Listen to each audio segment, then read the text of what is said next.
give a really quick recap because so many people have come in and just, so what happened? This morning at 7 a.m., 5 houses were raided by the FBI, as was the Anti-War Committee office. People were, they were presented with search and seizure warrants, and stuff was hauled away from their houses. There were also people who were given subpoenas to appear before a grand jury in the next couple of weeks in Chicago. A quick kind of welcome to everybody for coming at the very spur of the moment. You know, this meeting got called, I think, at 11 o'clock this morning for 5:30 today, and look at the turnout, this is fabulous.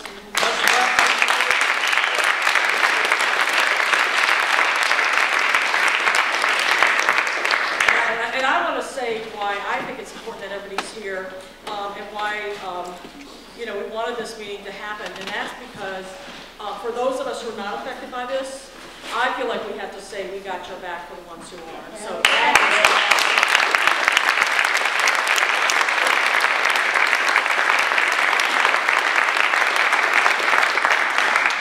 this can absolutely never be okay.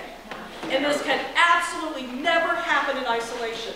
And ever happen when people do not feel that the community is going to come right behind them, stand with them, and support them. I think, you know, we saw how we can do this when we had gotten our strength together around the RNC8 case. And we've seen the results of that. You know, so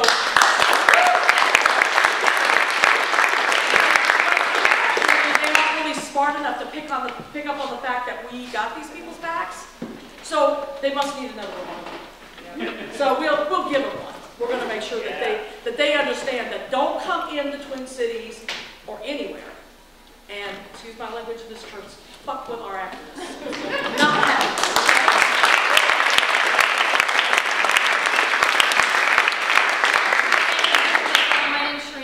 And I'm with the Minnesota Coalition for a People's Bailout, and I was involved in the Central America Solidarity Movement for many years. You know, cooked up investigation, and it resulted in not a single person being arrested for any wrongdoing. And what we will see with this case is that there will not be a single person found guilty of doing anything other than supporting peace and justice around the world and supporting people's rights to self-determination.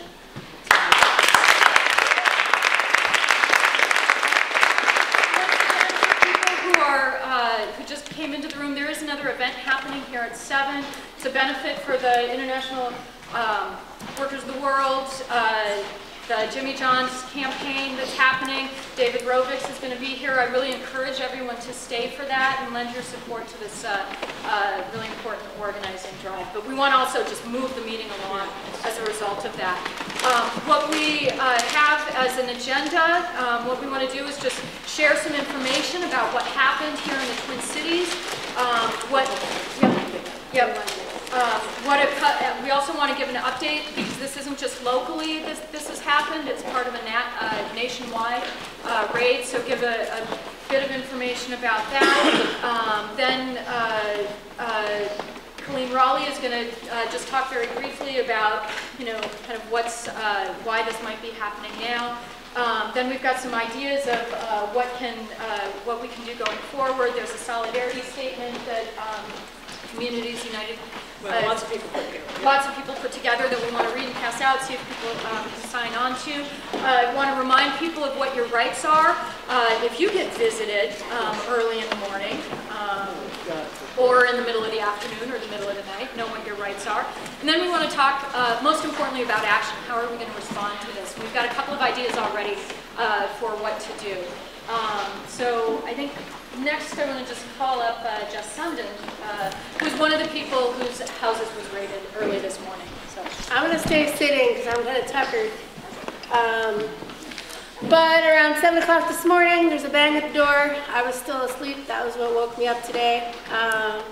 My partner and my daughter were downstairs, and 6 or more FBI agents came in and gave us a search warrant saying they were looking for evidence of material support to foreign terrorist organizations, and that their search warrant included being able to get any kind of papers, photographs, my cell phone.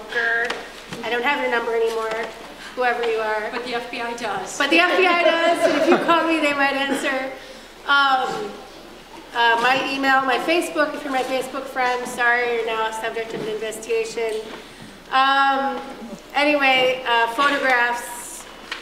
I could probably go on for a while, but I can't remember anymore all the things they took. My passport, so I won't be leaving the country anytime soon. But and then while this was happening, they told us that we couldn't use the phone except to call a lawyer. And you know, there's a lot of lawyers working around 7 a.m. But one finally called me back, and the word slowly got out, and we started to hear that others were facing raids at the same time. In the end, we ended up hearing that there were 6 places raided in Minneapolis. 5 of them were homes, and 1 was the anti-war committee office. And everyone that was raided today has at some point either worked in the anti-war committee or with us in a coalition, including the coalition to march on the RNC from 2008. I don't know how much, am I supposed to keep going on and on? Can you say who was affected by this? Because I think people want to know the cause. Yep. Nick Kelly, Tracy Malm, Meredith Abbey, and there's one other person who's gonna wait for the press to figure out their name for themselves, and so I'm not gonna release that name at this time. So, okay. And I guess just the last thing is that I think all of us were issued, were given subpoenas to appear before a grand jury in Chicago on different dates in October. My understanding is that people in other cities, there were at least 2 raids in Chicago, and then other people in other places, including Chicago, also were visited and got subpoenas for this grand jury. So. Next, I want to, just following up on that, to talk a little bit more about what is happening nationally, and people can just kind of come in, and it's fine to walk through the front. We don't mind at all. Sorry. Yeah, we know you guys have a fundraiser. Yeah. Go quick. And we'll go quick and move on through. But is there a sign-in sheet going around? I don't think so. Is there? We'll send one, but we'll send a couple. Oh yeah, no, we'll send one. So I want to just ask Mick Kelly if he could say a couple, briefly talk about what's happening nationally that we're aware of. Thank you very much. It's really wonderful to see all of you here. And we've stood together many times in the past, and I'm confident we will do so in the future. Talk louder. Yes. I have a big voice, I can do that. Fortunately or unfortunately, the national picture isn't altogether clear.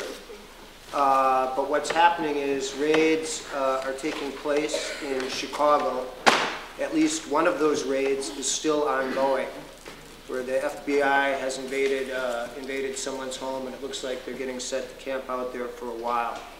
What they've been doing is taking away computers, people's personal documents, and really rummaging through stuff. So in any event, the situation in Chicago still continues to be one where, to the best of my knowledge, which doesn't make it a fact, it makes it my understanding, the raids are still continuing, or at least ongoing, in the city of Chicago. In addition, in a number of other cities, the FBI has shown up at people's doorsteps, in several cases giving summonses to a grand jury, in other cases making threats about the need to cooperate. Of course people aren't going to cooperate with this. It's outrageous what's happening. I wish I could give you a more detailed account, but I'm actually giving the best picture I can of it, given that it's an ongoing situation and reports are still coming in and being compiled. But it's truly national in scope, and the generalized focus seems to be activists who are active in the peace and anti-war movement, along with those who have stood in solidarity with the folk in Colombia and Palestine. That appears to be the target. So, in any event, I won't go on and on. I'm just supposed to give a report, and that is my report.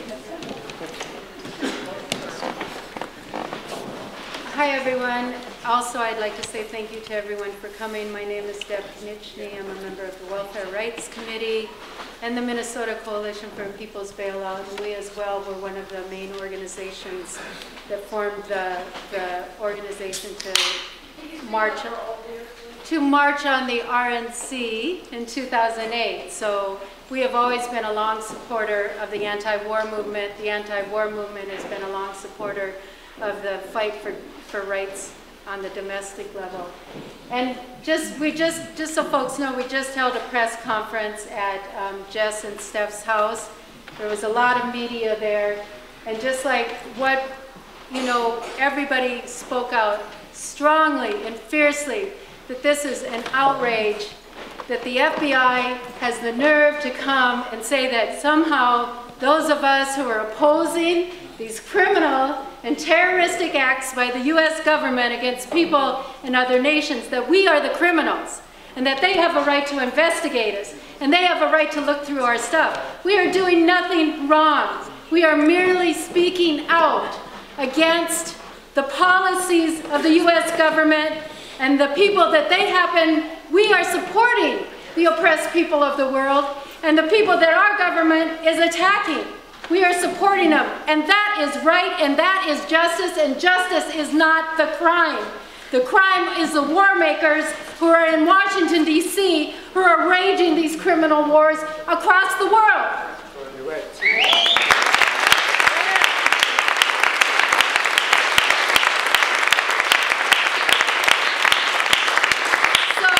We just wanted, in preparing for the press conference, we started talking about doing next steps right away because this came up so fast, obviously.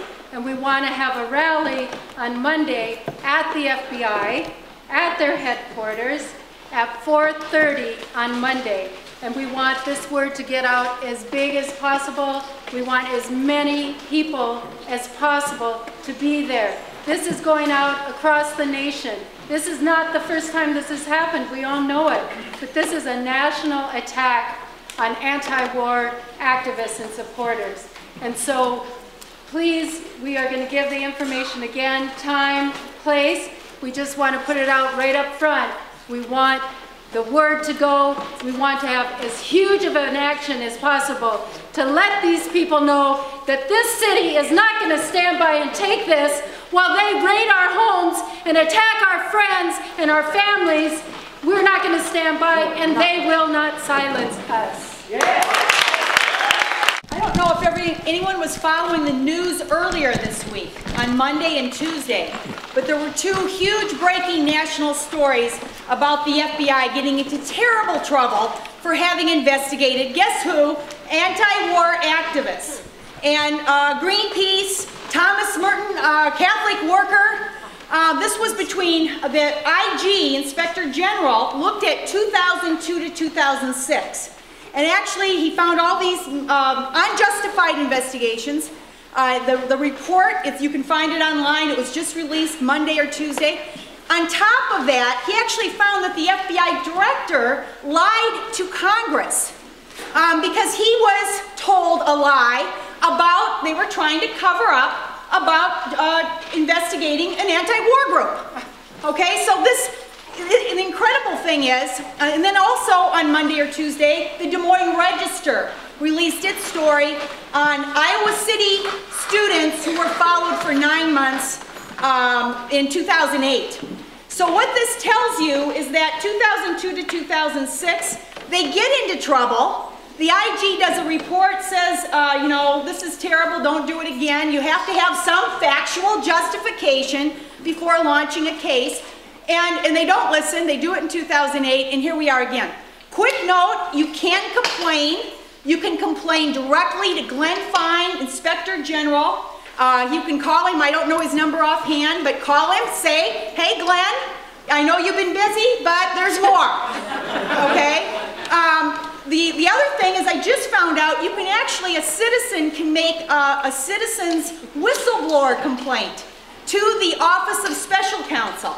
It's never probably happened ever before, but it is technically possible. So there's two areas where we can call. And I'm going to make a big complaint. I'm not going to go into the logistics, but I have a lot of insider information that goes back to 2004. I was a whistleblower when the FBI put out its Law Enforcement Bulletin 89. And I don't know if you remember this, but it was right before the FTAA in Miami in 2003 and the anti-war marches in 2003. And they blurred terrorism and protests right in their bulletin. And at that time, Glenn wasn't so wise, he swept it under the rug. So this, I'm going to make another complaint. I would encourage everybody to write and speak out. I'm working on the Huffington Post that I had to leave 3/4 done right now. One more thing I just wanted to mention, which is the way this gets started, of course, is in the war on terror. There are now, who read the Washington Post, Top Secret America? You know, it's, you know, hard reading, but the essence of it is there are 854,000 employees, contractors, FBI, CIA, etc. 854,000 with top secret clearances now. And they all need work to do. And they're you know, and you know what? The IG called it in the report. He called it make work. That was his term. It was called make work on a slow day. You know, that was the excuse for this first time going to this anti-war rally in 2002. It was a slow day. So for make work, they sent an agent to go monitor it. So that is the root of the problem, the war powers. Just a quick plug, John Yoo, who is the architect of the war powers theory. The war powers is why this is all happening. He is coming here to speak at St. Thomas he's also the guy who said it's okay to crush a child's testicles if you can get information out of somebody that way. He's coming to speak at St. Thomas on October 7th. So we're hoping to protest that event as well. Thank you. Reiterate how important it is for people to show up on Monday at 4:30 at the FBI offices in Minneapolis, which are at 111 Washington Avenue South. To show our support for our sisters and brothers who have had their homes raided and who have been attacked in such an egregious way.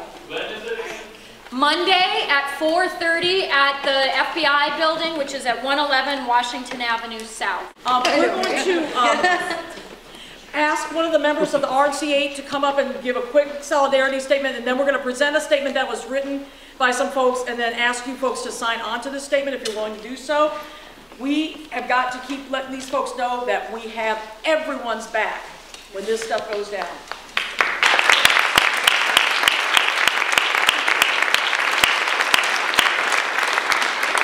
Hey, my name is Garrett. I'm one of the RNC8. If you're not familiar with the case, we were 8 people who were arrested preemptively before the Republican National Convention in St. Paul and charged with terrorism originally. It's been reduced to to felony conspiracy, and 3 people just had their charges dropped completely.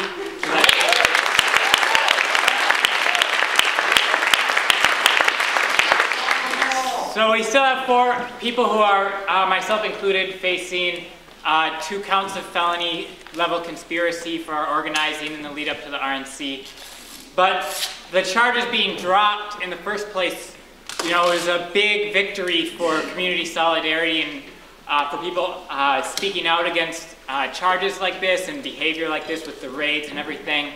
Not only did everyone speak out and put a lot of pressure on Sheriff Fletcher and Ramsey County Attorney Susan Gartner, but also, you know, it really having a community behind the defendants gave us strength and continues to give us strength to stand up to the charges and say that it's not okay, and know that, you know, if we're not going to be bullied because we've got a whole community at our back, and they're not going to push us into taking pleas, and they're not going to push us around, and we're not going to in turn let this be okay. And so that's sort of what happened with our case, and I think it's just obviously really prudent today as there are more raids going on and more investigations going on into community organizers, people who speak out publicly against the things that the U.S. government is doing.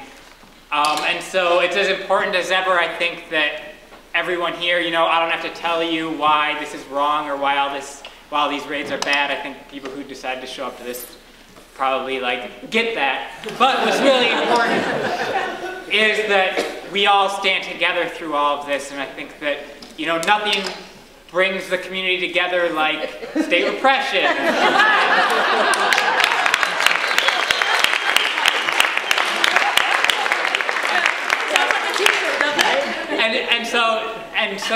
And that's because it's really important now. And so I would just really encourage everyone to, you know, continue to pay attention to these sorts of things. You know, I'm happy to stand alongside members of the anti-war committee and all sorts of members of the peace community and justice community. And so I hope that you will too. Thank you. Jamie, I'm a member of the Twin Cities Indie Media Collective. I'm also a member of the RNCA Defense Committee. And a couple of us, including Michelle Hammer from CUAPB, came up with this statement this afternoon. I'm thinking that, you know, we all have our own political differences. We all have a different angle that we take in our work from social justice. But we all need to stand together. And this is intended to be a message to the movement that we are going to stand together, and a message to the government that they're not going to succeed in dividing us. I myself identify as an anarchist, but I feel that anarchist, whether you call yourself a communist, socialist, Green Party, whatever, this is one movement. And so I'm going to read this statement quick to that effect. I hope as many of you as possible will sign this, and we'll send that message. The raids and grand jury subpoenas against anti-war and international solidarity activists on the morning of Friday, September 24th are not just an attack on particular activists, but on our movements for social justice as a whole. With a united voice, we condemn this repression, demand the federal government cease its investigation and withdraw the subpoenas immediately, and we vow to continue our work for actual justice. We reject the allegation that the government's investigation into our movements is based on, quote, material support from journalism in any form. This allegation is particularly ludicrous considering the channel tactics the U.S. government engages in on a daily basis, both globally and domestically. Aimed against valued members of our community, the raids against activists this morning are particularly offensive to us.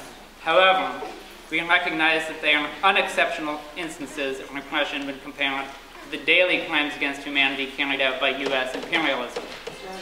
We refuse to let the accusations of a notoriously untruthful, repressive government divide us in any way.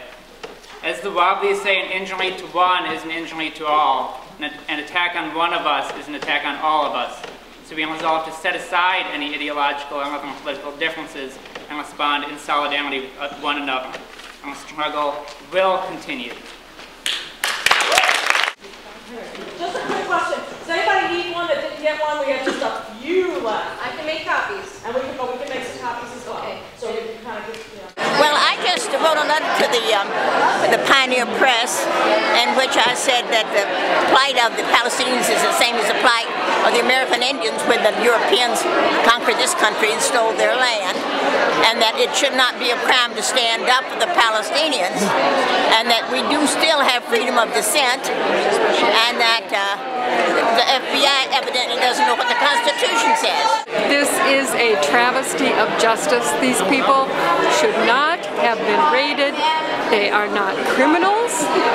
War is the crime, and we should stop this persecution of our own citizens. It needs to be stopped immediately. It was really sad what happened today, because in a way we're all connected, and even though we may have differences in our strategies, I think basically we are a peace community.